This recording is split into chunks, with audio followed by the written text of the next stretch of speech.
When it comes to music business, there are a lot of different things that can be really confusing.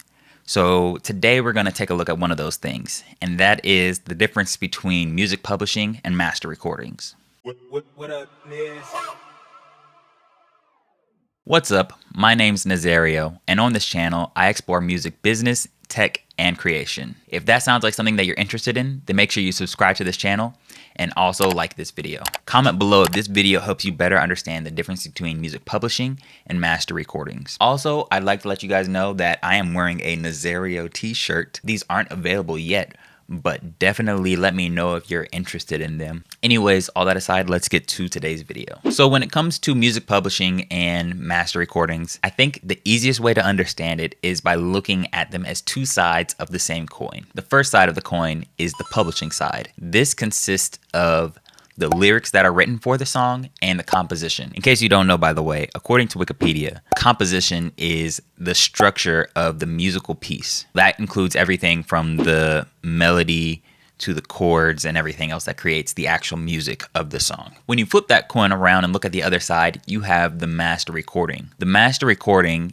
is the specific performance of the lyrics and composition. So that's pretty much it, honestly. But in order to make sure that you fully understand it, I'm actually going to use a real life example just to make sure that you understand it a little bit better. So the example that we're going to be using is I Will Always Love You, performed by Whitney Houston and written by Dolly Parton.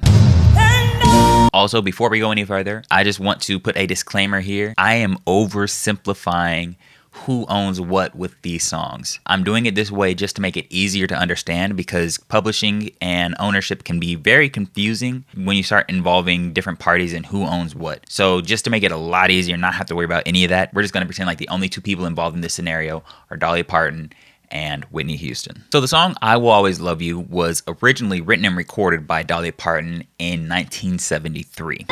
Because she wrote and composed the song, then she owns the publishing. And then on top of that, because she also recorded her version of the song, she owns the master recording of that specific performance of the lyrics and composition. Fast forward to 1992, when Whitney Houston is about to record her cover of the song. Before she makes her version of the song, she has to get Dolly Parton's permission to use the lyrics and composition of the song, aka the publishing.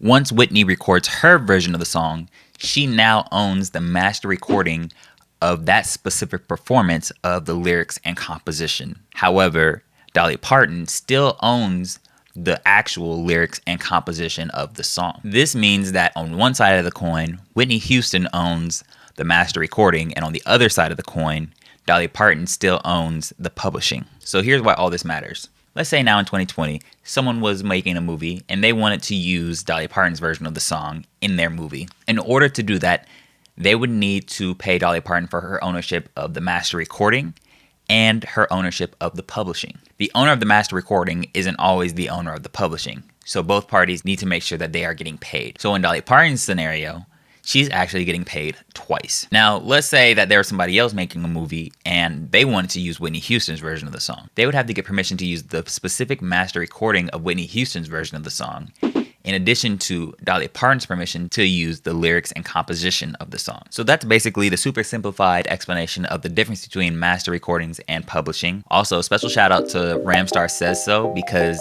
they actually asked about this specific question. So with that all being said, I'm going to bring this video to a close, and I hope it was very informative. Like I said, make sure you like the video, subscribe to this channel, and also comment if you better understand music publishing now. Anyways, I will see you next week at 11 a.m. on Thursday.